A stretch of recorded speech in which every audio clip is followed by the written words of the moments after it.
Hey guys, welcome back to a new biology with Zangshan video. So today we are going to do the Cambridge IGCSE Biology Paper 4 Theory Extended for the October-November 2023 series, variant 2.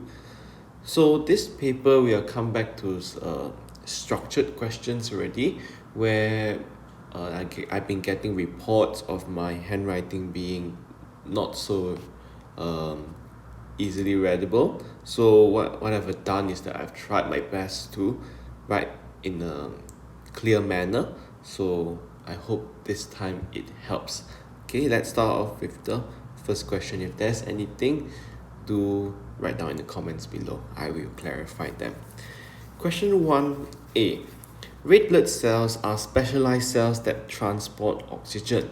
State the substance in red blood cell that combines with oxygen. Okay, this question, I feel some people may, you know, they might not put hemoglobin. They might put oxyhemoglobin, which is wrong actually, because they say what is the substance in red blood cell that combines with oxygen. So before it combines with oxygen, what is the name in the substance of the red blood cell? So hemoglobin is the only accepted answer. Okay. Part B.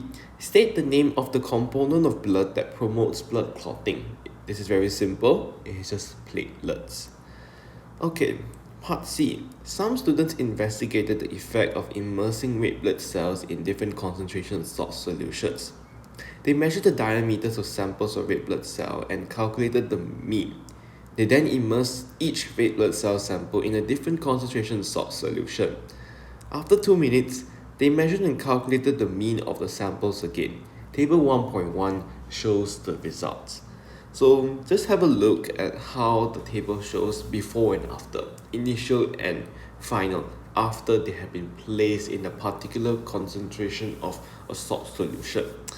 So C part 1 is asking for calculate the percentage increase in the mean diameter of red blood cell that were immersed in the 0.8% salt solution. Give your answers to two significant figures. So they want you to look at this part. Okay, so to find the percentage increase, to use this formula, final minus initial over initial value times by 100. So I use 8.2 minus 7.5 divided by 7.5 again. I get 9.3333. So my answer to question 1 is in two significant figures. So I will put it into 9.3%. So when you come to this question, if you just forget this percentage increase or percentage decrease, you need to be logical with your answers. So if you see, right, if you divide with this, you get the answer which is not so relevant. Like before this, I got like 16 point something percent. I find that this is not really, logical enough. So I keep on doing, I will get 9.3 in the end. So 9.3 shows that, you see, there's a difference between like 0.7 difference. So when it's 0.7 difference, I cannot have 16% immediately. So the key, the most, makes sense will be 9.3. Okay, so next part 2, explain the results the red blood cells that were immersed in the 1.8% salt solution. So in the 1.8% salt solution, the initial diameter has shrunk.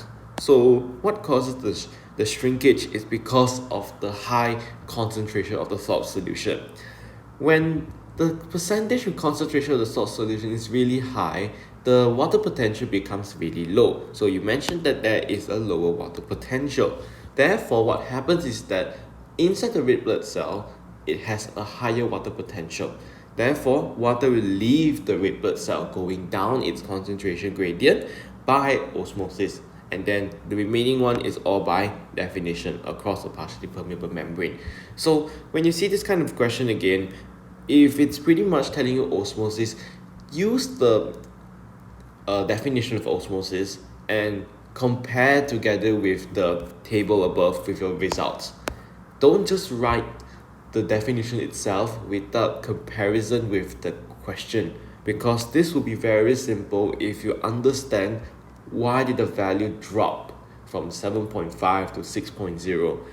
Then apply the definition formula, then you understand why already.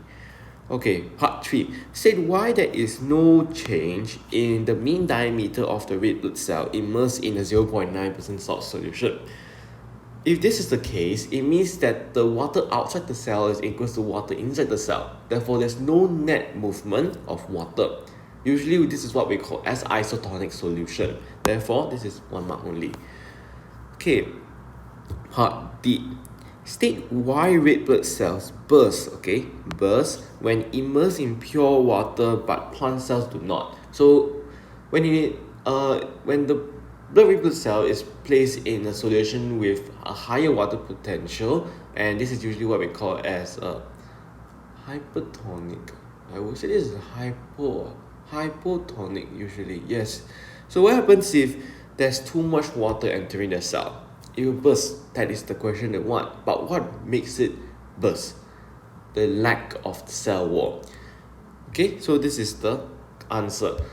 In plant cells, the reason why the cell walls are so strong because it contains a lot of elastic fiber. Therefore, it has a stronger tertiary pressure. Therefore, it holds the amount of water because they will cancel out with the pressure when water is being added. That is the reason why red blood cell will burst instead and not the plant cells. Part E. State 2 uses of water in a plant. Okay, when you see 2 uses of water, right, no matter what kind of question in germination or plants or in humans, when you say this kind of question, the first thing you have to write is acting as a solvent. This is guarantee you 1 mark. Always remember, act as a solvent guarantees you 1 mark. Then, for plant context, we always maintain tertiary pressure. Remember, we've learned about, I think it was either vacuole or cytoplasm, or maybe cell wall, is that when water is added, okay, it helps to expand, and then we hold the tertiary pressure of the plant, is to remain the turgidity, okay, because we cannot have plant cells being flaccid or plasmolized, okay, it won't, this will become shrink, and then the whole plant will just become wilted. Alright, okay, question 2. Figure 2.1 is a photograph of some leaves of a water lily, which is a hydrophile. Okay, the water lily is an adaptive feature that are found in many different hydrophytes. Okay, we have this water lily above. Describe what is meant by an adaptive feature. Okay, when it comes to IGCSE definitions, it's important that we need to be specific with their keywords. So since it is 2 marks, right, where will the 2 marks come from? So the first mark will come from an inherited structural feature that helps organism to survive in its surrounding. These 2 phrases will show that this is how you get your 2 marks. So important, remember to have this, understand the formula, understand the definition, sorry. Okay, part B. Figure 2.2 is a photomicrograph of a cross-section of a part of a water lily. So we have A, B, and C. So state the names of the parts labeled A, B, and C. So A is measuring from here. This would be the palisade mesophyll. If this, the whole big chunk will be spongy mesophyll, and those white spaces that you see, they are usually air spaces. Okay, you must have air. If there's no space, if it's just spaces only, what kind of spaces are you talking about? It always has to be air spaces. Okay, part 3. Explain how part C, okay, in figure 2.2 adapts the hydrophyte for its environment. Okay, what is the reason of the air spaces? Just think about this way. Think of the most simplest thing that you can thought of. When you have a very big airspace, a large surface area of airspace, it means that it allows for efficient gas exchange. Okay, so when you have efficient gas exchange, what happens is that the water lily itself can be buoyant on above the water surface. It won't sink already because the most of the the air spaces is kind of within the layers between the surface and also the under the water. So when you have efficient gas diffusion, It kind of lowers the density and allowing it to float. Okay. Alright, C. A scientist calculated the mean number of stomata per millimeter square in the upper and the lower epidermis in a tomato plant and water lily plant. Tomato plants are the type of a terrestrial plant. Table 2.1 shows the result. So you have a tomato plant with a 10 in the stomata in the upper epidermis and 129 in the lower epidermis, and water lily is 475 in the upper and 0 on the lower epidermis. So they want you to compare and explain the differences in the mean number of stomata.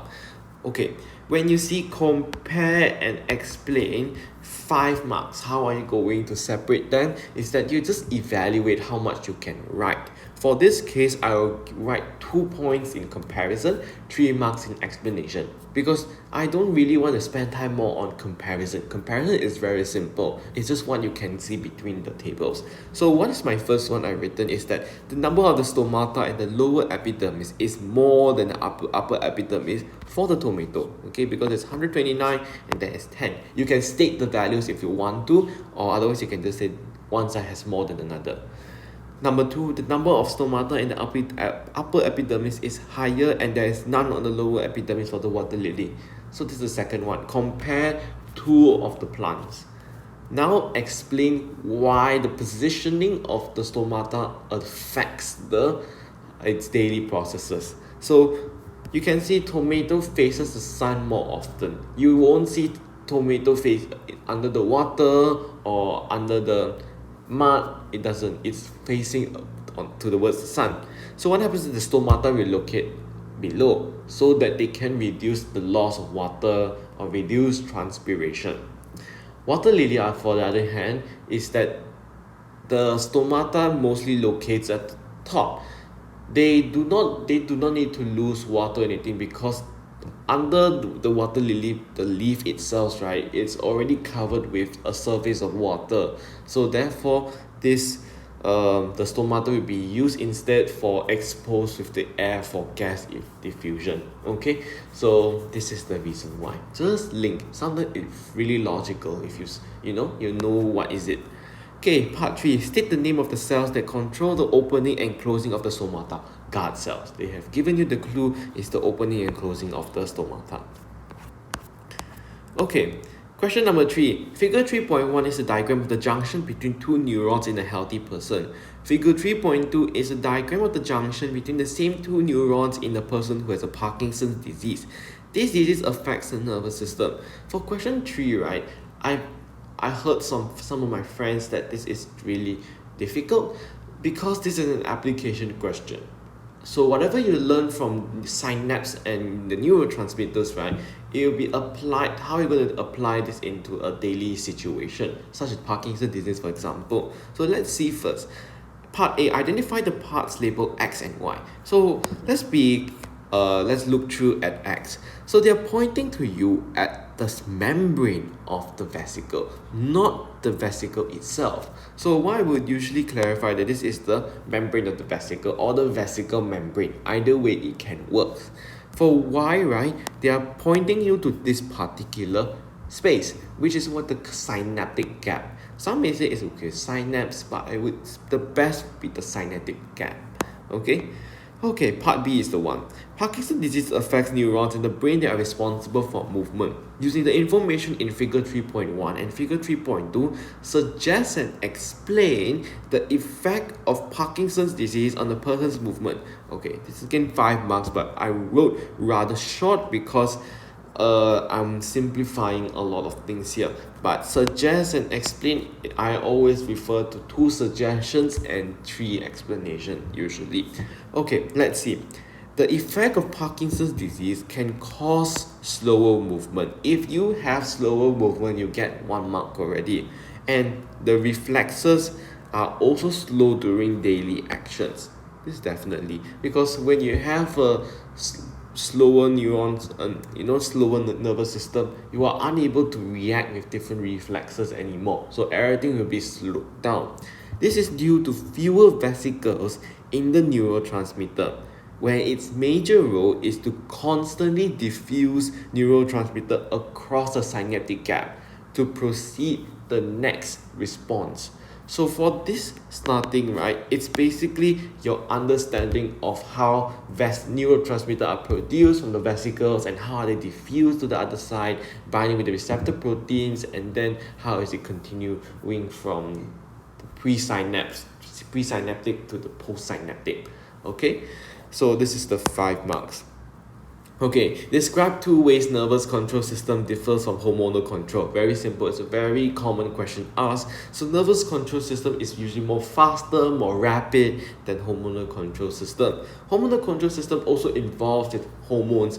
It involves with chemicals that it needs to pass down into the blood. And nervous control system is mostly by the nerves itself. So this is the difference. Okay, D part 1. The shape of the receptor protein shown in figure 3.1 and figure 3.2 is important for their function. Explain how the shape of the receptor protein is determined. Okay, for this question, they want you to say how do they determine the shape of that particular protein. If you notice, this is quite familiar question because remember proteins, its biological molecules are amino acids. So let's see how the function is. The function of the receptor proteins is always determined by the sequence of bases of either the DNA, the mRNA, or the RNA, if you so call. It's always by those bases. The bases will help to show what kind of action is producing. But the structure of the receptor protein itself, right, is by the sequence of amino acids. That's the difference. The action is always by the DNA. The shape and the structure of that particular protein is by its amino acids, because the receptor protein, when you break down, it become amino acids. So this is how you apply with this. Okay, part 2. Cell membrane also contains protein carriers. Describe the role of protein carriers. This gives you a clue. If you heard of carrier proteins, protein carriers, they are both the same thing. So protein carriers, the one process they are involved in is active transport. So of course, the movement of molecules in and out by active transport, just requiring energy from respiration. Protein carriers need ATP, energy, in order to function, because it acts almost like a pump to pump ions from one side against its concentration gradient. Okay. Alright, question number 4. A scientist investigated the effect of temperature on the rate of photosynthesis in one species of plant. Photosynthesis involves enzyme-controlled reactions, yes, and this were cut from a leaf and kept at different temperatures. The total surface area of the disc was kept same for each temperature. The volume of the oxygen that was produced by the leaf disc was measured and used to estimate the rate of photosynthesis. The results are shown in figure 4.1. Identify the optimum temperature for the photosynthesis in figure 4.1. So let's find a peak. Peak is 40. Okay. Alright, now they want to explain the results shown in figure 4.1. So you roughly know the graph, right? It's a bit like the enzyme the enzyme control with temperature acting on it. So you can see it goes up and then it goes down. Let's see how we're going to write that. Since we know that 40 degrees is our optimum temperature, we split them up before 40 degrees, when it's 40 degrees itself, and after 40 degrees. So before 40 degrees, we know that when temperature increases, what happens? Kinetic energy will increase. Therefore, it will induce the rate of collisions to increase at the same time, forming more enzyme substrate complex. Always the key thing here, right, is that temperature increase, the kinetic energy will increase, rate of collision will increase, formation of enzyme substrate complexes increases. That will give you the mark. What about at 40 degrees? During optimum temperature, it is considered the maximum rate of reaction the reaction itself can undergo. So that is the answer. 1 mark only. After 40 degrees is where it becomes very difficult for some people to earn the marks. You must know that when the temperature further increases, the shape of the active site begins to change and conform already. So once it changes the active site shape, there is no longer those enzyme substrate can no longer able to bind towards it already. Therefore, it starts to denature. Okay, this is the 6 marks. Okay, C. Carbon dioxide was supplied in excess at each temperature during the investigation. Explain why. So, carbon dioxide will play in a role, maybe because photosynthesis is occurring. Carbon dioxide is a limiting factor in photosynthesis. So, they are providing excess carbon dioxide is to stop carbon dioxide being the limiting factor, and only temperature is. That is the purpose. Okay, D. Suggest why not all of oxygen produced by the leaf is released. Okay, when photosynthesis releases the oxygen from as their products, right? You don't see 100% release. Why is that? Because some of the oxygen is used for aerobic respiration. So the plants uses oxygen for itself respiration, and some for out of when it's being excreted out. So it's using for aerobic respiration to release energy. Okay, E. Describe the role of chlorophyll in photosynthesis. I think it's very simple. Chlorophyll will help to convert and absorb solar energy into chemical energy to make glucose. That's pretty much it. Okay? Alright, question 5A. Describe two ways in which the circulatory system in a fish is different from the circulatory system of a mammal. The difference is that the fish is a single circulatory system and mammals is a double circulatory system. So what's the difference? So just say that single circulation only circulates once through the process. And then the second one is that there's no presence of a septum in the fish circulatory system. There are many more, okay, but this is just the two of them that I've chosen. Okay, B. Explain the advantages of a double circulatory system. It's been repeated for a past paper question already. So what are the other advantages? Efficient removal of CO2. Because the double circulatory system is so efficient, right? It's really fast. They can inhale quickly, and then this process of removing carbon dioxide really quickly. Prevent mixture of oxygenated and deoxygenated blood. We have a septum that cuts into half, prevents the mixing of it. Then blood can flow at higher pressure at some part, such as the arteries. Okay, C. Figure 5.1 shows part of the circulatory system of a mammal. So, get this. State the letter from figure 5.1 that identifies where these processes occur. So, absorption of the products of digestion into the blood. So, absorption of products is usually here. Okay. C. Excretion of carbon dioxide from the body. This would be at A. Okay. Formation of urine is at the kidney, of course. So this would be at B. Production of bile. This would be at D. Okay. I think bile is produced in the pancreas. Liver, sorry. Liver produces the bile. Alright, this is the liver. Okay. Part 2. Identify the name of the blood vessel labeled X in figure 5.1. X. This one. Okay. We kind of know that this is I would say this looks like the intestine, but then I would say this is the intestine. So if this is the intestine, right, this is the liver. From intestine to liver, we need to have a portal. This would be the vein, the hepatic vein. This is the hepatic artery. So pretty much this is the hepatic portal vein. So the answer is hepatic portal vein. Part D. Describe the role of liver in excretion. Same question from past paper. So the role of the liver is undergoing deamination. Do note your deamination.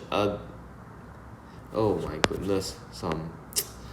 I wrote deamination. It should be deamination. Okay, deamina. It should be amination.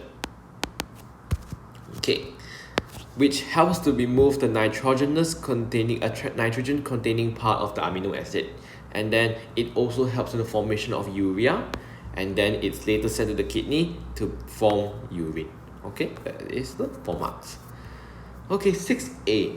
State the names of two hormones released by the ovaries. Ovaries are only estrogen and progesterone. Okay, it helps to either release the egg, and another one is for the thickening of the uterus lining. B. During pregnancy, antibodies are acquired by the fetus from the mother. State the organ the antibodies cross to reach the fetus, the placenta. Okay? So C. A baby was breastfed for 6 months. The concentration of antibodies in the baby's blood obtained from breast milk and the concentration of the antibodies made by the baby itself were measured. You can see the graph. So complete the sentences to describe the changes in antibody concentration in the baby. Okay, after birth, concentration of the antibody acquired from the mother decreases rapidly to 0 arbitrary units. Okay, at 6 months. Okay, 6. Antibodies start being produced by cells called lymphocytes in the baby immediately after birth. The total concentration of antibodies in the baby from both sources is 56 arbitrary units at 4 months. Okay, 56 arbitrary units at 4 months. So 56 is about after 4 months will be about 4, 8. So that's about here lah. Okay.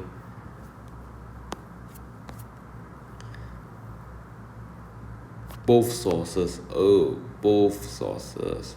This is about this will be about 18. This will also be about 38. So when you add it up, it's about 56. Okay, the concentration of antibodies acquired from the mother and the concentration of antibodies produced by the baby are at the same at 3 months. Okay, this is the intersection point. Okay, describe the benefits of breastfeeding a baby for the first 6 months of life. Okay, this is very, I would say this is quite relatable. Not to say relatable, I mean like you have seen this before. Okay, so the benefits are of breast milk. It contains antibodies which is provided for the baby to gain the passive immunity. Passive immunity is very important, and then it also helps to strengthen the bond between the mother and the child. That is also acceptable. Okay, 2 marks. Okay, part 3 state 2 ways other than breastfeeding the baby can acquire immunity: vaccination and infection of pathogens to gain active immunity. That's how the ways that you can acquire immune system, the immunity of it. Okay, explain the importance of the shape of an antibody. Antibodies are almost like proteins again. So now the importance, so the keyword is the importance, not the structure or the shape again. Okay, the shape of an antibody is always complementary to the antigen which is about to bind. It also, when it binds successfully, what happens is that it's going to mark this, mark this pathogen or the antigen of it for lymphocytes to engulf. Okay. Alright, antibodies are protein. State the chemical elements present in all proteins that are also found in carbohydrate and fats. Carbon, hydrogen, and oxygen. Don't write protein now, they say also found in carbohydrates and fats. Okay, that is all for this paper. So overall I would say it can be slightly difficult if you read the question properly. Otherwise you miss out some parts of it. So I hope this paper is helpful for you. Thank you so much for watching, guys. See you.